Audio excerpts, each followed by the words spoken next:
राधे राधे प्यारे बच्चों। तो आज सेशन दूसरा स्टार्ट कर रहे हैं। पिछले क्लास में हम 1 से लेकर के 20 तक पूरा सवाल किए थे ऑब्जेक्टिव, जो इलेक्ट्रोस्टैटिक्स का बहुत महत्वपूर्ण सवाल था। और आज हम लोग करेंगे 21 से लेकर के ऑनवर्ड करते रहेंगे जब तक लगेगा। और सबसे बड़ी बात हम आपको बता देना चाहते हैं, बहुत सारे बच्चे के पास ये असाइनमेंट नहीं होगा। देखिए ये जो असाइनमेंट आपको दिख रहा है ना, एक्सरजी का इलेक्ट्रोस्टैटिक का असाइनमेंट, ये आपके पास नहीं होगा। तो ये कहाँ मिलेगा? अगर मान लीजिए जो बच्चे जुड़ना चाहते हैं उनको असाइनमेंट मिल जाएगा। आप इसके नीचे डिस्क्रिप्शन में दिया हुआ लिंक वहां पे क्लिक करेंगे, पीडीएफ के तौर पर आपको असाइनमेंट मिल जाएगा। लेकिन जिस बच्चे के पास है वो लेकर के बैठिए, और जो भी क्लास के ऑफलाइन के बच्चे हैं उनके पास होगा। चलिए हम लोग सवाल स्टार्ट करते हैं। 21 से 21 नंबर सवाल क्या कहता है, 20 तक पिछले क्लास में हम लोग पहला क्लास में हम लोग को बता चुके थे। आइए सवाल नंबर किससे स्टार्ट करते हैं, 21। तो 21 सवाल को गौर से पढ़िएगा और बहुत ही महत्वपूर्ण है, इसलिए बता रहे हैं। ध्यान से कहता है, एक स्थिर विद्युत आवेश उत्पन्न करता है। एक स्थिर विद्युत आवेश उत्पन्न करता है। क्या उत्पन्न करता है?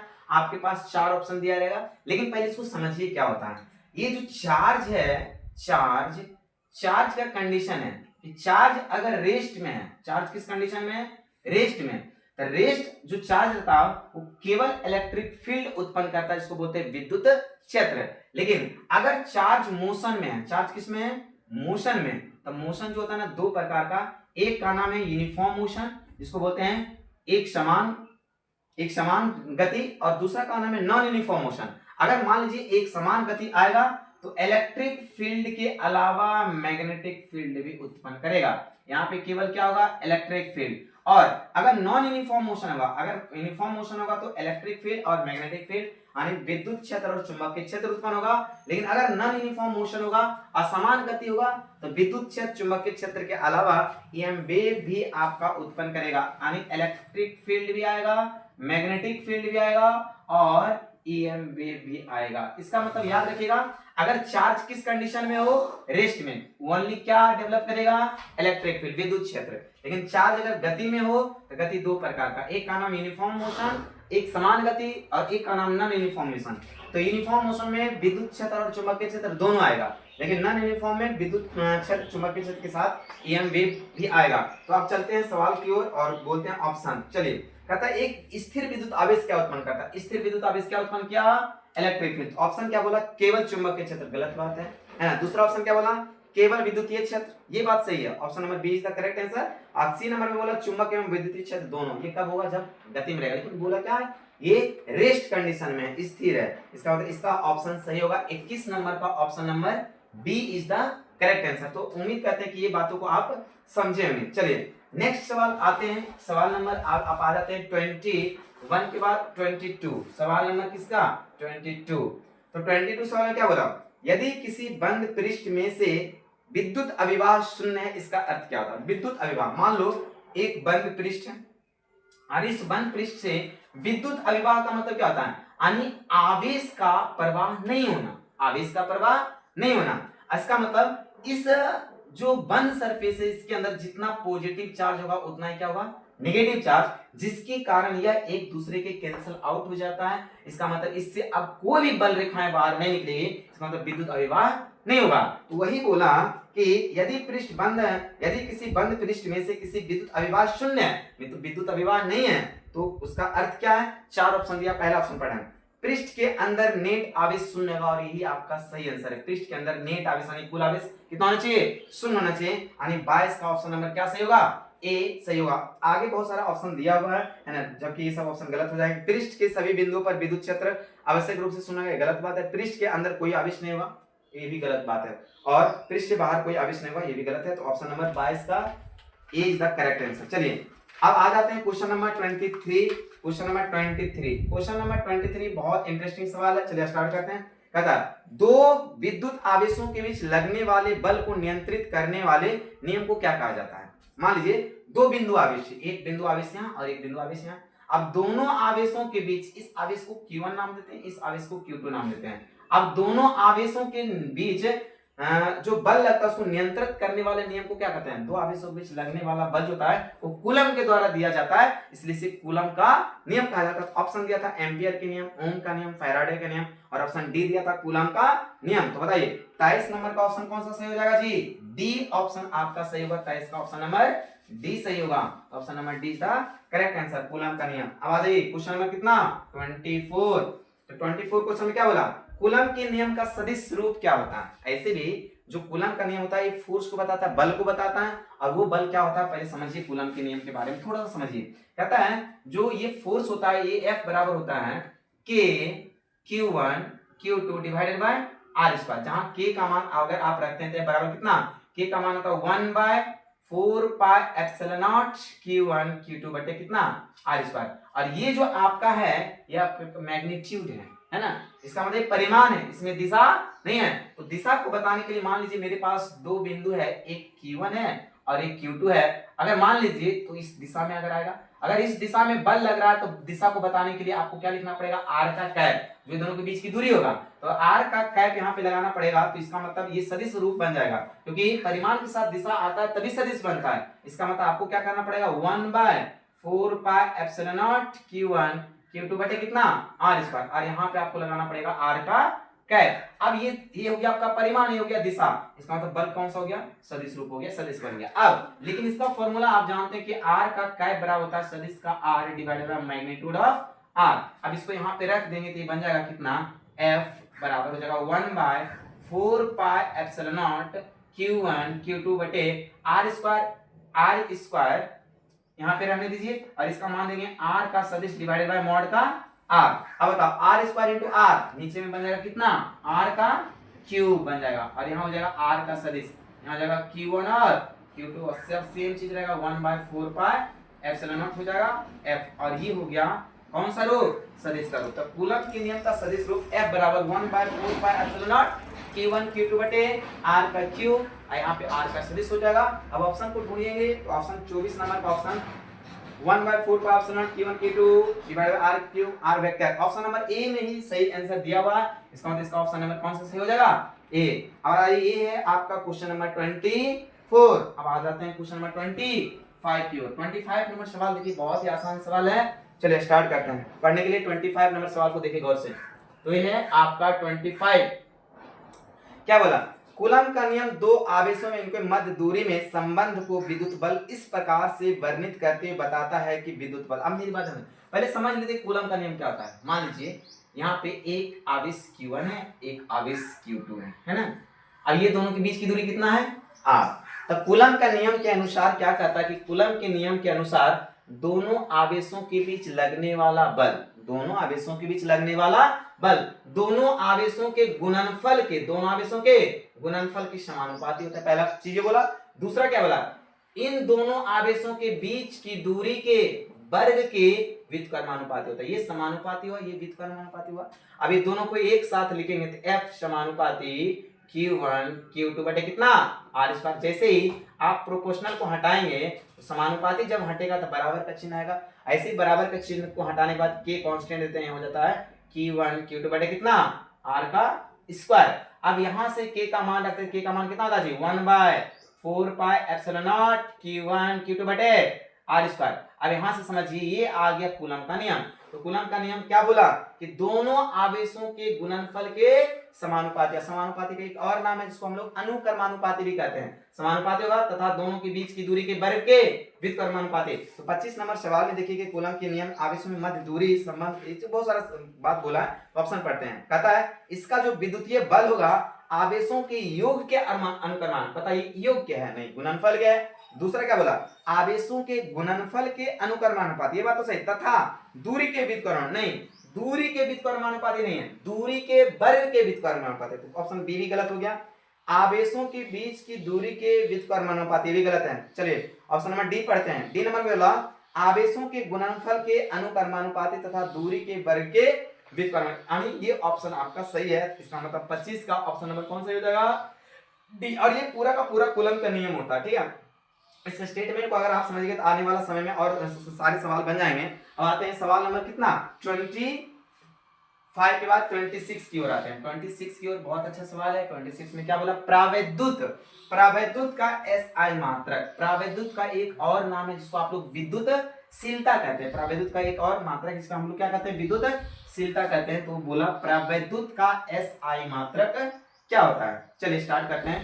क्वेश्चन में कितना 26 क्वेश्चन नंबर 26 क्या बोला, प्रावैद्युत का ऐसा मात्रक क्या था। अब मेरी बात ध्यान समझ, ये जो एप्सिलॉन नॉट लिखते हैं इसी का नाम है प्रावैद्युत। ये जो आप लिखते हैं इसी का नाम क्या, प्रावैद्युत। इसका हमको पूछा ऐसा मात्रक। चलो स्टार्ट करते हैं। बताइए, हम जानते हैं कूलम के नियम से F बराबर कितना, 1/4 pi epsilon naught Q1 Q2 बटे कितना R स्क्वायर। मुझे किसका मान चाहिए, प्रावैद्युत। इसको इधर भेजिए, इसको इधर भेजिए, है ना।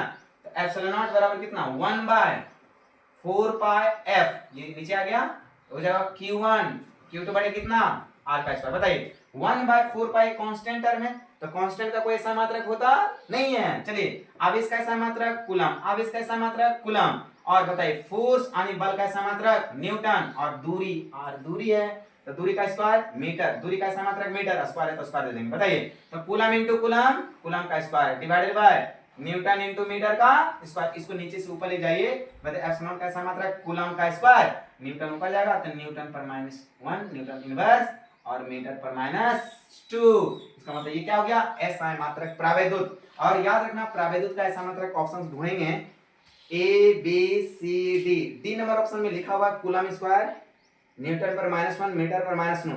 इसका मतलब इसका ऑप्शन कौन सा सही हो जाएगा जी, D. D option is the correct answer.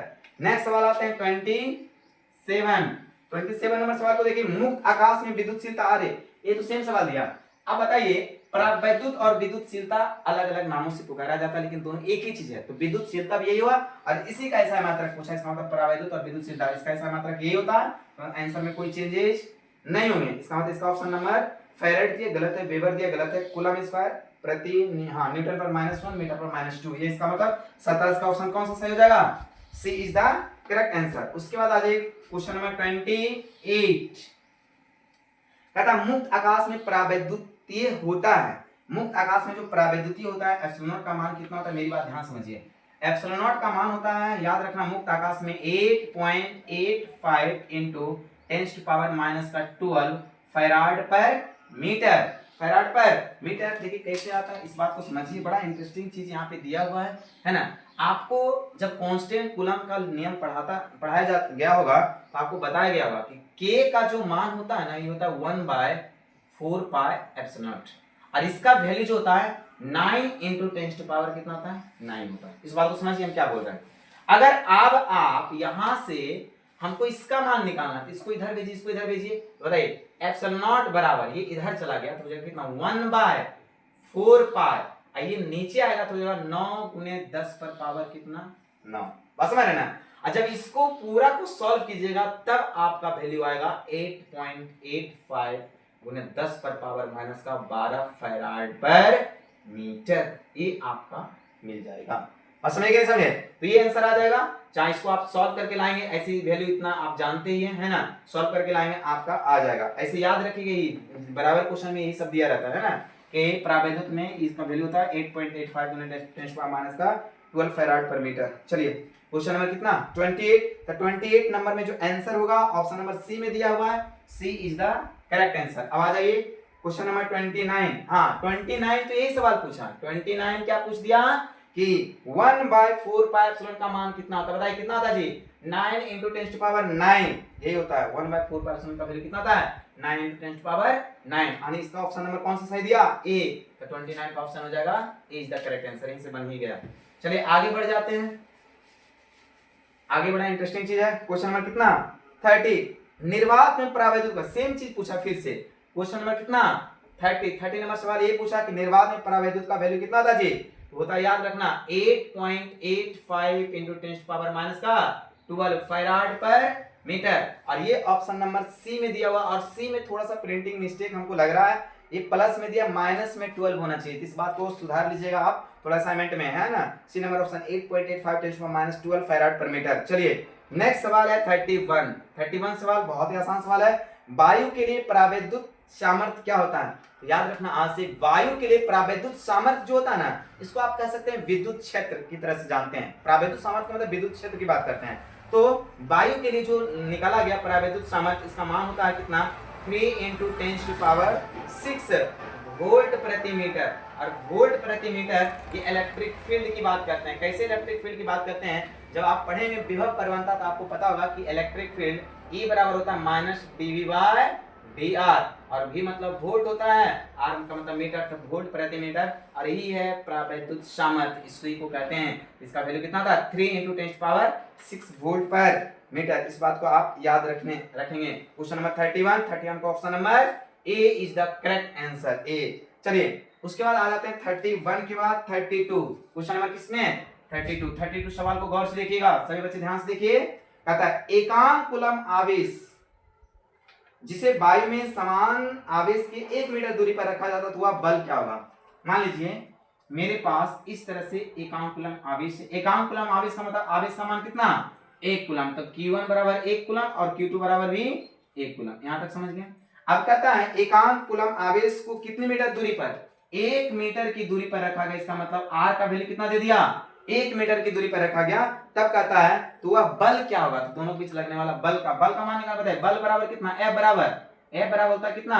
1/4 pi epsilon naught Q1 Q2 बटे कितना?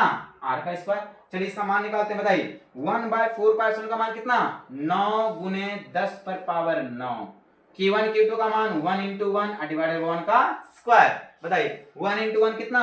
1, और 1 का स्क्वायर 1, 1/1 1, 1 × समथिंग 1, सॉरी 1 × समथिंग जो रहेगा वही हो जाएगा। इसका मतलब इसका आंसर होगा कितना? And 9 × 10⁻9 Newton. इसका मतलब F का मान कितना निकल गया जी? 9 × 10⁻9 न्यूटन। 32 का option number is the correct answer. 32 का ऑप्शन नंबर ए सही होगा। अब आ जाइए 32 के बाद क्वेश्चन नंबर किसमें? 33 में। अब आप देखिए कि 33 में क्या हो सकता है। बड़ा इंटरेस्टिंग सवाल है 33। चलिए सभी बच्चे गौर से देखेंगे। 33 सवाल पढ़ रहे हैं, अच्छा सवाल लग रहा है, ठीक है। चलो करते हैं क्वेश्चन नंबर 33 में क्या बोला कि R दूरी से विलग दो आवेश, विलग मतलब अलग अलग दो आवेश के बीच F बल लगता है। मान लीजिए मेरे पास कितने आवेश हैं? 2 आवेश। दोनों के बीच की दूरी कितना है? R। इस आवेश का नाम Q1, इस आवेश का नाम Q2 है। तो कूलम के नियम के अनुसार इसके बल F बल लगता है। बोला F बल लगता है। कूलम के नियम के अनुसार F बल कितना था? 1/4 पाई एप्सिलॉन। किसको K मान दो? K इंटू का K का मान होता है 1/4 पाई एप्सिलॉन। यहाँ पे लिखा हुआ है K Q1 Q2 बटे कितना? R²। ये होता है। अब सवाल को चेंज करके बोलता है यदि आवेश का मान दुगना कर दिया जाए। पहले आवेश था Q1 और Q2, अब इसके मान को क्या करेंगे? दुगना। तो दुगना देखिए कैसे होगा? यहाँ पे हो जाएगा 2Q1 और यहाँ पे भी कितना? 2Q2। आवेश क्या कर दिया? दुगना कर दिया जाए एवं उनके बीच की दूरी आधी। पहले दूरी कितना था? R, अब आधा कर दी हो जाएगा R/2। बीच की दूरी आधी कर दी जाए तो उनके बीच लगने वाला बल क्या होगा? तो यानी F' का मान हमको निकालना है कि बल का मान क्या होगा, बताइए। तो F' का मान कितना होना चाहिए? K Q1, तो Q1 के जगह पे कितना? 2Q1। Q2 की जगह पे कितना? 2Q2 बटे कितना? R²।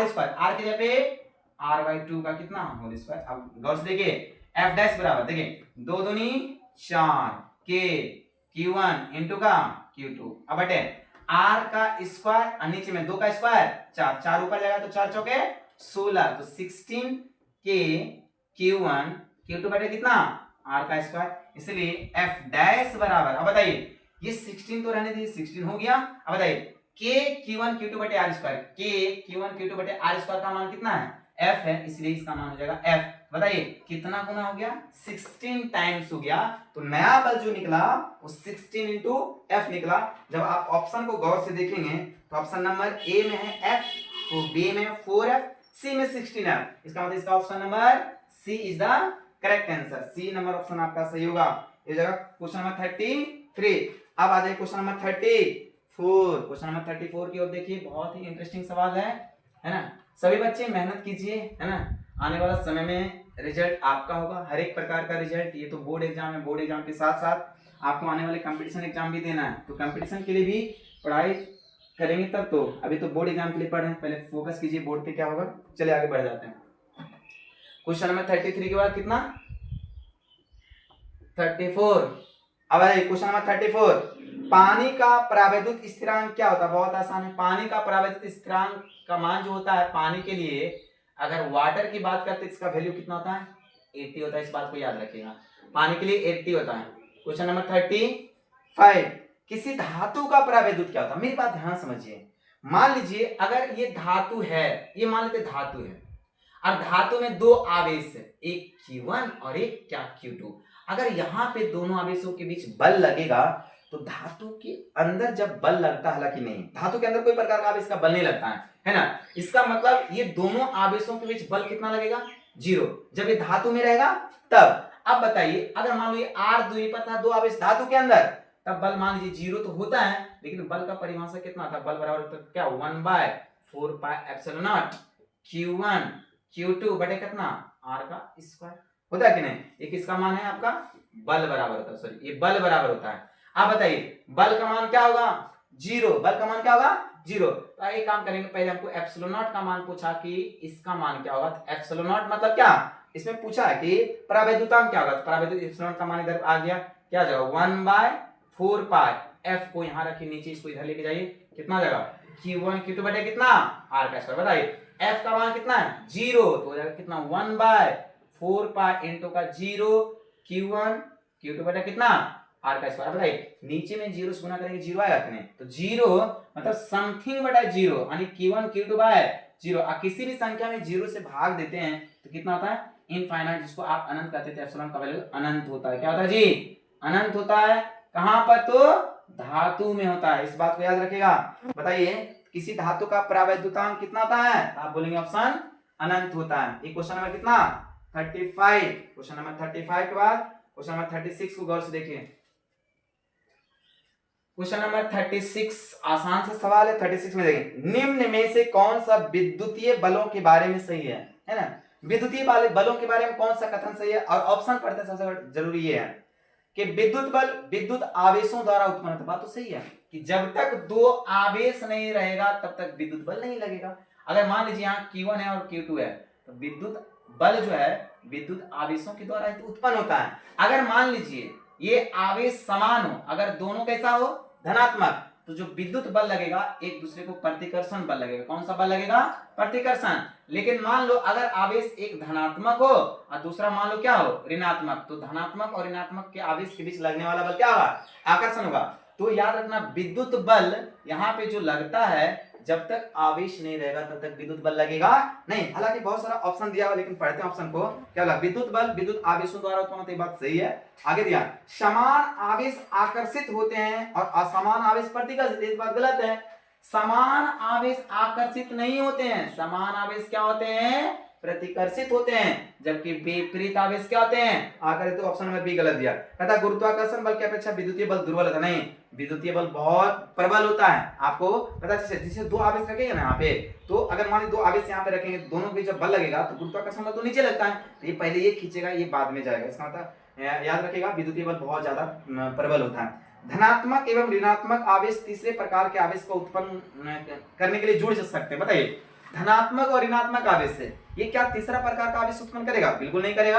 आप बताइए तीसरा प्रकार कोई आवेश नहीं होता, आवेश तो दो ही प्रकार जानते हैं, एक धनात्मक और एक ऋणात्मक। तो ऑप्शन नंबर ए ही सही है, यानी 36 का ऑप्शन नंबर ए सही है। अब आ जाइए किस पे 30 नंबर 7 क्या बोला, किसी माध्यम की आपेक्षिक परावैद्युत बराबर। ध्यान से आपेक्षिक परावैद्युत के बारे में क्या जानते हैं कि आपेक्षिक परावैद्युत, ध्यान समझिएगा, किसी माध्यम में परावैद्युत और निर्वात में परावैद्युत की जो अनुपात होता है उसी को आपेक्षिक परावैद्युत कहते हैं। तो एप्सिलॉन आर बराबर एप्सिलॉन डिवाइडेड बाय कितना एप्सिलॉन नॉट होता है। ये तो आप जानते हैं ना कि किसी माध्यम में परावैद्युत और निर्वात में परावैद्युत का जो अनुपात होता है इसी का नाम क्या है, आपेक्षिक परावैद्युत। तो एप्सिलॉन आर बराबर होता है epsilon divided by epsilon not. और कभी कभी एप्सिलॉन आर को के से भी लिखा जाता है। तो याद रखिएगा कि ये ऑप्शन नंबर ए ही दिया है सही ऑप्शन, ए नंबर में दे दिया है कि epsilon divided by epsilon not होता है। बी नंबर ऑप्शन दिया एप्सिलॉन गुने एप्सिलॉन नॉट होता है। ये सब गलत है। चलिए क्वेश्चन नंबर 38 नंबर सवाल देखिए, कहता एक कूलम हुआ आवेश है जो शून्य में 1 मीटर की दूरी पर स्थित है। यानी एक कूलम हुआ आवेश है, एक कूलम आवेश है, एक कूलम यहाँ पे भी और एक कूलम यहाँ पे भी आवेश है। एक कूलम हुआ आवेश है जो शून्य में कितने मीटर की दूरी पर, 1 मीटर की दूरी पर स्थित है। यानी आर का वैल्यू कितना दे दिया, 1 मीटर की दूरी पर स्थित है। तब कहता है तो समान आवेश का बल कितना होगा। अरे भाई साहब ये क्वेश्चन तो हम शायद बनाए थे, इसके पहले बनाए थे। चलिए यहाँ पे बल क्या पूछा, तो बल बराबर हो गया क्या के Q1 Q2 बटे आर स्क्वायर। एक के का मान कितना था 9 गुने 10 पर पावर 9, Q1 का वैल्यू कितना 1 कूलम, Q2 का वैल्यू कितना 1 कूलम, R का वैल्यू कितना 1 का स्क्वायर। ऑलरेडी ये सवाल कर चुके हैं, बताइए इस सबको गुना करेंगे कितना हो जाएगा 9 × 10⁻9 न्यूटन बल निकल जाएगा। यानी इसका ऑप्शन जब गौर से देखेंगे 38 का ऑप्शन नंबर कौन सही, सी नंबर सही है। 38 के बाद कहां आ जाएंगे जी 39 में, किसमें आ जाएंगे 39 में। 39 सवाल देखिए क्या बोला, बोला हवा में परावैद्युत का मान क्या होता है, कहां पर बोला हवा में। तो हवा में परावैद्युत का मान निकालते हैं तो 39 नंबर सवाल क्या बोला एप्सिलॉन r बराबर होता है एप्सिलॉन डिवाइडेड बाय एप्सिलॉन। अगर हम वायु की बात करते हैं, किसकी बात करते हैं वायु की, तो माध्यम भी वायु बन जाएगा, तो वायु है ही, इसका मतलब ये दोनों आपस में क्या हो जाएंगे बराबर। जब दोनों आपस में बराबर होंगे तो एप्सिलॉन r बराबर हो जाएगा एप्सिलॉन डिवाइडेड बाय एप्सिलॉन, दोनों कट जाएगा। इसका मतलब एप्सिलॉन r का मान कितना हो जाएगा 1 हो जाएगा। और यही बोलते हैं कि हवा यानी वायु में परावैद्युत का मान क्या होगा, हवा में है ना एप्सिलॉन का मान क्या होगा, तो आपको आंसर देना कितना होगा जी 1 होगा, क्योंकि दोनों आपस में बराबर हो जाते हैं 1 आता ही है। चलो अब क्वेश्चन नंबर कितना 39 के बाद 40 नंबर सवाल को गौर से देखिए। क्वेश्चन नंबर 40 बहुत ही इंटरेस्टिंग सवाल है और ये सवाल को आपको अच्छे से समझना भी है कि 40 नंबर सवाल क्या है। आसान सा सवाल है लेकिन समझने वाली बात है ना। 40 नंबर सवाल को ध्यान समझिएगा। सवाल नंबर 40 क्या बोला कि दो आवेश Q को मिलाने वाली रेखा के बीच एक स्मॉल आवेश Q रखा गया। मान लीजिए दो आवेश हैं यहाँ और ये दिया Q और ये Q, तो दोनों आवेशों के बीच मिलाने वाली रेखा में एक छोटा आवेश दिया है और ये दे दिया है स्मॉल q। रखा जाए तो आवेशों की इस व्यवस्था को संतुलित में है। संतुलित का मतलब क्या है, इस पर जितना भी बल लग रहा है उसका मान शून्य होना चाहिए, परिणामी बल कितना होना चाहिए शून्य होना चाहिए, परिणामी बल शून्य होना चाहिए, संतुलित में तभी रहेगा है ना। तब कहता है किसका मान पूछा, छोटी q का मान क्या होगा। बड़ा इंटरेस्टिंग सवाल। अब मेरी बात ध्यान समझिए, अगर मान लीजिए दो आवेश है ना और दोनों पॉजिटिव चार्ज है तो दोनों बीच लगने वाला बल प्रतिकर्षण होगा और इस बल का नाम कितना देते हैं F1। और यहां से यहां तक की टोटल दूरी को हम लोग क्या मान लेते हैं r, इसकी आधी दूरी कितना हो जाएगा r/2। ध्यान समझिए, यहां से यहां तक टोटल दूरी यहां से यहां तक कितना है जी r है, तो आधी दूरी कितना हो जाएगा r/2 यहां पे भी और r/2 यहां पे भी। तो पहले क्या करेंगे, इस दोनों आवेशों के बीच लगने वाला बल कितना है F1। बताइए F1 एक प्रकार का धनात्मक आवेश है तो प्रतिकर्षण बल होगा। अब प्रतिकर्षण बल F1 बराबर कितना फॉर्मूला K Q1 Q2 बटे R स्क्वायर, Q1 की जगह पे Q, Q2 की जगह पे भी Q, अब बटे दोनों के बीच की दूरी R का स्क्वायर। यहां तक क्लियर है। अब दूसरी क्या है कि एक छोटा आवेश रख दिया गया। अब छोटा आवेश जो बल लगाएगा इस पे लगाएगा बल, अब ये इस पे बल लगाएगा, इसका मतलब ये दोनों के बीच लगने वाला बल, इसका नाम दे देते हैं आपको F2। क्या नाम देते हैं F2, तो यहां से निकालिए F2। बताइए F2 फॉर्मूला K Q1 की जगह पे स्मॉल q, Q2 की जगह पे कैपिटल Q, अब बटे दोनों के बीच की दूरी कितना, तो लिखेंगे R/2 का होल स्क्वायर। इसको जब सॉल्व करेंगे तो क्या हो जाएगा K Q। अब बताइए 2 का स्क्वायर 4, 4 ऊपर चला जाएगा, अब बटे कितना R स्क्वायर। अब दोनों बल एक ही दिशा में लग रहा है तो दोनों बल जुड़ जाएगा, इसका मतलब दोनों का परिणामी बल निकालेंगे तो F बराबर कितना F1 प्लस का F2। और क्या बोला, इसका परिणामी बल किसके बराबर 0 के बराबर। इसका मतलब यहाँ पे लिखेंगे ये दोनों 0 के बराबर होगा, इसका मतलब F1 प्लस F2 और F का मान कितना 0, इसका मतलब F1 प्लस F2 बराबर कितना 0। और जब F1 प्लस F2 0 के बराबर आया तो यहाँ पे देखेंगे, अब इस सवाल को आसानी से यहाँ पे हम लोग कर लेंगे कि क्या होगा।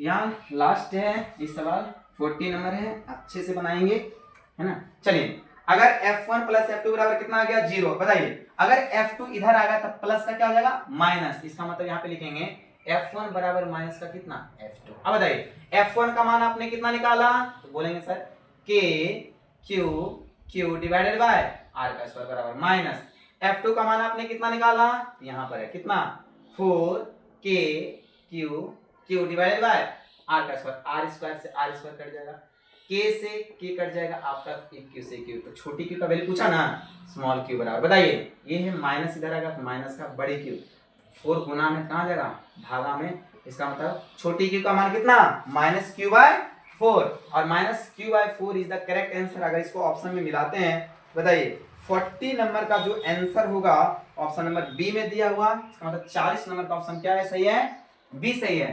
तो ये 40 नंबर तक सवाल की दूसरा क्लास था और मुझे बहुत खुशी हो रही है कि आप लोग सभी बच्चे एकदम गहराई से सवाल को समझेंगे कि क्या है रियलिटी, और बोर्ड में आने वाला समय में हम आपको क्वेश्चन बैंक हर एक कॉन्सेप्ट करवाएंगे। लेकिन हर एक चीज और है, हम रिवीजन क्लास भी करवाएंगे क्योंकि ऑफलाइन में क्लास तो चली रही है और हम चाहते हैं कि ऑनलाइन के थोड़े जो भी बच्चे हमसे नहीं जुड़ पाए, जो जानना चाहते हैं कि रियल में एक्सरजी फिजिक्स है क्या, आप ऑनलाइन के थ्रू जुड़िए, आपको समझ में आ जाएगा कि रियलिटी क्या होता है। हम आपको अभी नॉमेरिकल समझा रहे हैं, धीरे धीरे असाइनमेंट ऑब्जेक्टिव करवा रहे हैं, ऑब्जेक्टिव में ही बहुत सारे नॉमेरिकल्स दिए हुए हैं और जितने बच्चे हैं जुड़िए। और जहां तक असाइनमेंट की बात हम ऑलरेडी बोल चुके हैं, असाइनमेंट के लिए आप पीडीएफ डाउनलोड कर सकते हैं, आपके वीडियो के नीचे डिस्क्रिप्शन में दिया रहेगा, वहां से डाउनलोड करेंगे आपको असाइनमेंट मिल जाएगा। और उम्मीद करते हैं कि सभी बच्चे जुड़िए और इस तरह के सवाल को अच्छे से हल कीजिए, अभी समझना बहुत जरूरी है। और जिन बच्चों को अच्छा करना है आपको बोर्ड एग्जाम में, और अभी से जुड़ेंगे क्योंकि अब ज्यादा समय है नहीं, बस ना लेना है। तो आज के लिए इतना ही रहने देते हैं, अगले दिन फिर हम देखते हैं अगले क्वेश्चन की ओर। चलिए आज के लिए थैंक यू।